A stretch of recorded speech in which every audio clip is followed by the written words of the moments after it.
Baik, bismillahirrahmanirrahim. Assalamualaikum warahmatullahi wabarakatuh. Waalaikumsalam. La haula wala quwwata illa billah. Wa subhanaka la ilma lana illa ma 'allamtana innaka antal hakim wa inna wa wafiq lana ilal haqqi wal mustaqim. Jadi seperti Ustaz Bundan kan kalau pakai jangan buka. Ustaz beneran.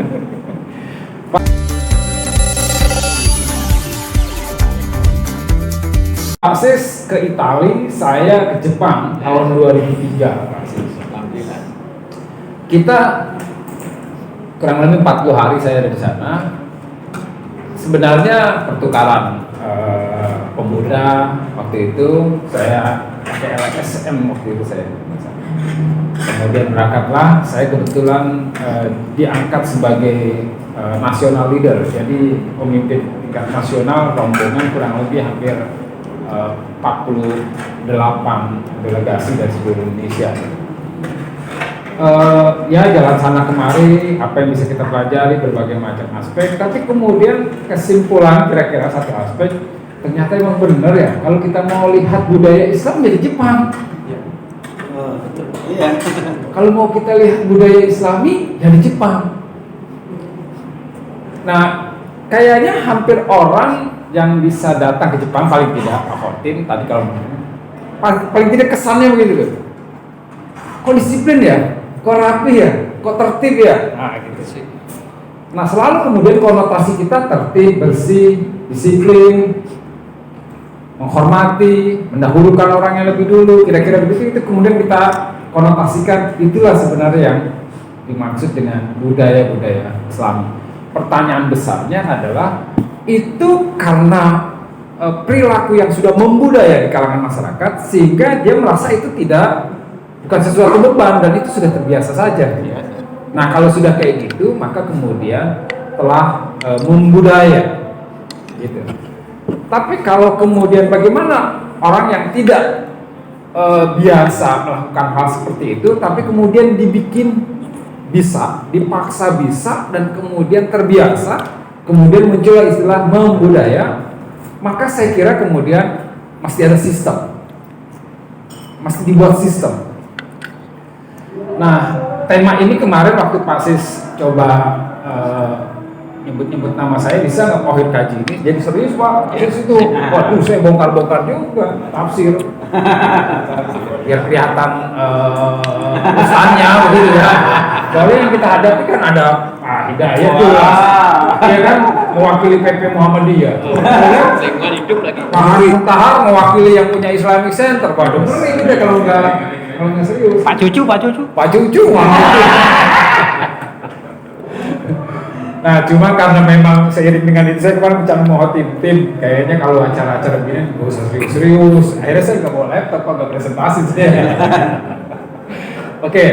Karena konteksnya itu sepertinya tema ini kan mau mencoba mendorong nih bagaimana tadi seperti Pak Toto juga saya kira perspektifnya hampir sama, bagaimana kemudian pemerintah Kota Bekasi yang kita anggap sebagai sebuah lembaga pemerintah yang tentu saja sudah punya sistem ya, punya struktur, tentu saja dia punya hubungan hak dan kewajiban di situ, maka sebenarnya lebih mudah kalau kita mau membudayakan perilaku baik, membudayakan perilaku-perilaku yang sesuai dengan nilai-nilai keislaman. Nah, sesuai dengan nilai-nilai keislaman inilah yang kemudian ujungnya mau kita sebut sebagai takwa. Seperti Pak Sis tadi bilang bahwa istilah takwa ini kan sudah sangat kaprah.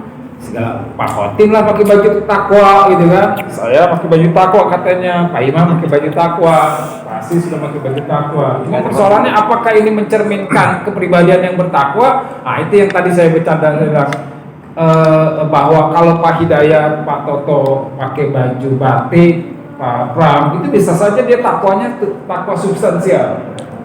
Kita masih takwa simbolistik karena pakai baju takwa kebetulan. Formal. Tapi kita berharap yang kagak jelas itu sebenarnya kayak Pak Cucu, ini nggak jelas.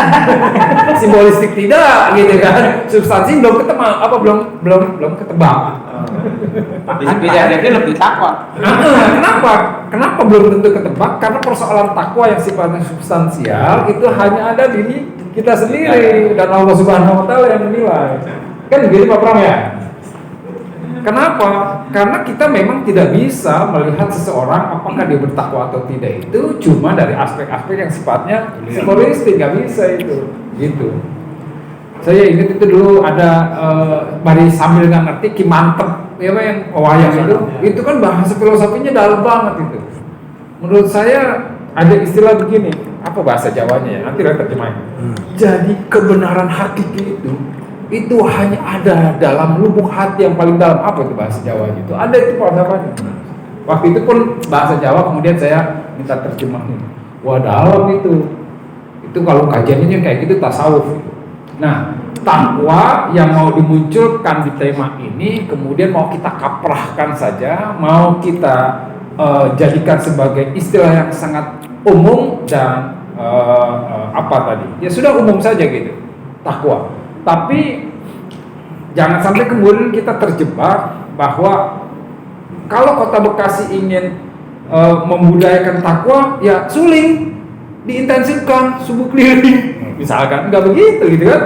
Kemudian Isra Mi'raj sesuai dengan kalendernya, kemudian pengajian, khutbah Jumat, ya itu kan rutin, nggak cukup dengan itu.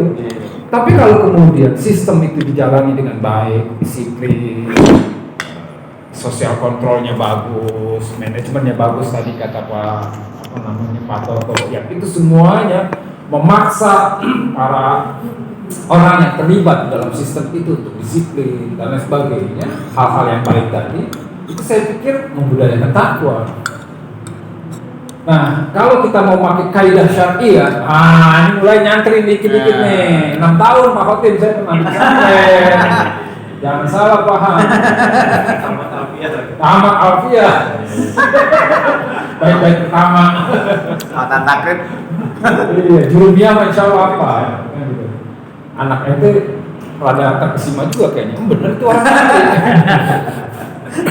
Kalau kita pakai teori dasarnya itu makode syariah itu ada 5: hifzul mal, hifzul din, hifzul masal, hifzul akal. Itu sebenarnya menjadi kewajiban yang harus dilakukan oleh negara yang punya kewajiban memang memberikan layanan kepada masyarakat untuk 5 aspek itu.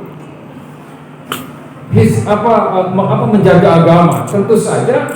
Kalau secara asal dia bahwa agama paling mana yang menjanjikan rahmatan lil alamin, ya Islam. Jadi begitu dibumisasikan, kalau pakai bahasa Gus Dur, mempribumisasikan Islam, membumikan Islam itu sama dengan membudayakan nilai-nilai Islaman. Itu hifzuddin. Kalau kita sudah bisa membumikan nilai-nilai keislaman, itu sama dengan membumikan nilai-nilai agama sama wilayahnya, gitu. Jadi nggak usah khawatir begitu Islam ditanamkan dalam kehidupan, maka nilai-nilai kekristenan kalau mau disebut begitu, nilai-nilai agama-agama yang lainnya juga akan terbawa. Kira-kira begitu. Nah, tapi kemudian kan berkembang menjadi makna bahwa perspektif agama lain juga dia sama, harus bisa menjaga nilai-nilai keagamaannya. Itu yang kemudian nggak perlu dipertentangkan. Begitu negara mencoba menjaga agama, umat-umat Islam yang lainnya juga harusnya mengikuti untuk menjaga nilai-nilai agamanya. Maka muncullah satu sikap keberagaman yang toleran, yang harmonis gitu. Hifzul akal, negara memang harus memfasilitasi bagaimana masyarakat itu sejahtera sehingga tidak stres, berpikir rasional, tahu apa yang dia harus lakukan, kayak begitu. Itu hifzul akal itu berimplikasi untuk implementasi bagaimana negara membuatkan sistem yang mensejahterakan rakyatnya untuk kemudian berpikir sehat, berpikir rasional. Kemudian hifzul apalagi mal, bagaimana juga sama mensejahterakan secara ekonomi, memberikan fasilitas-fasilitas istilah bahasa sekarang kan pemenuhan pendapatan yang ya kalau standar sih nggak usah lah, di atas standar memang harusnya, sehingga nggak ada lagi kemiskinan. Artinya apa? Saya mau coba sampaikan bahwa sesungguhnya kalau pendekatannya struktural, pemerintah dia hanya bisa memaksa rakyatnya memaksa pihak-pihak tertentu untuk bekerja sesuai dengan sistem dan peraturan, untuk kemudian terjadilah kehidupan yang memaksa orang untuk berbuat baik, kira-kira begitu. Nah, kalau orang sudah dipaksa bisa, maka kemudian membiasakan, itu baru kemudian muncul budaya. Tinggal persoalannya, apakah kita perlu merumuskan lebih detail? Nah, kan kira-kira gitu, untuk kemudian bukan hanya pada pemerintah, tapi kalau pemerintah memaksa kita sebagai warganya, maka dengan sendirinya kita akan biasa. Itu aja Pak Otin.